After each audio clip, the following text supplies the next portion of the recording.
welcome to Mr. Otter Studio. I've had a lot of requests for how to mix your watercolors. Today's tutorial is for beginners. If you've never used watercolor before, or if you've been using it and you're having a really hard time mixing up the colors that you want to make, or you're just having a hard time mixing enough watercolor to cover the area that you're trying to color in. I'm going to be using a simple 8-color set for this tutorial and a number 8 round brush. The first tip I have for you is to mix your watercolors in your tray or on a plate.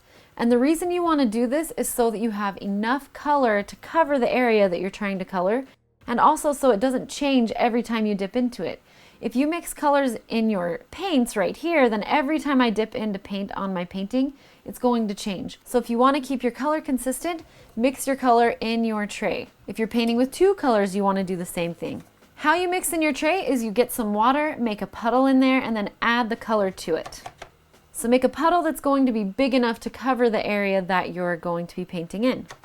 Also, the tray is helpful if you want to blend 2 or 3 colors. You can pre-mix them in your tray and then you have them ready so that you can pull them, and your colors are going to blend together a lot more smoothly than if you're just trying to paint and mix as you paint, because the colors will dry and they're not going to blend.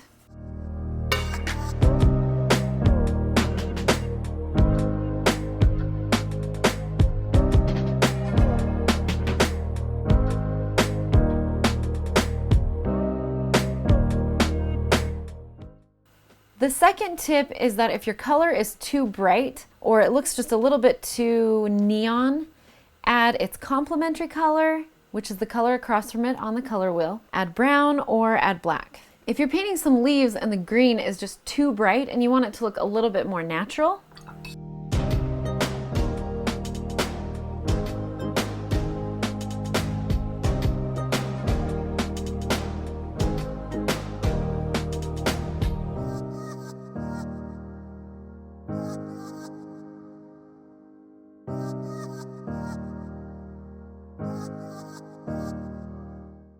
so this is the color right out of your palette.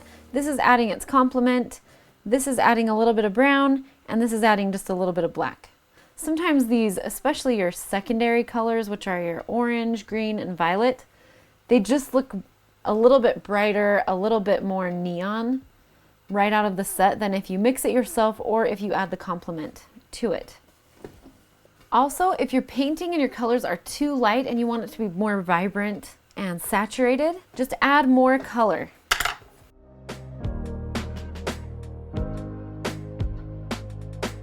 The last tip I have for mixing watercolors is to test them before you paint them on your paper. So just use a scratch piece of paper to test it on before you actually put it on your painting, and then you'll make sure that it's the color that you want it to be. So you'll see I'll just have a test piece of paper and just make sure it's the right color here before I put it on there, and then it totally changes and it's not what I wanted. So for example, if that was too bright, just add a little bit of red to it, and it's just muted it a little bit. It's a good idea when you're starting out just to paint something really simple and try to get different colors and figure out how you're getting lighter colors, darker colors. Also, practice mixing in your tray and figuring out how much area can this much paint cover. How much area could that much paint cover? So then when you're making your final paintings, it's going to be a lot easier for you to tell how much paint to mix up, so you don't have to stop and remix and then worry that you're not going to be able to mix the same color again. And that's it. I hope that was helpful for you. Again, if you want to learn how to mix specific colors, watch these 2 tutorials that I've just put links to on the page: how to create the color wheel and how to create a watercolor mixing chart. Thank you so much for joining me on Mr. Otter Studio. I hope you have a wonderful day.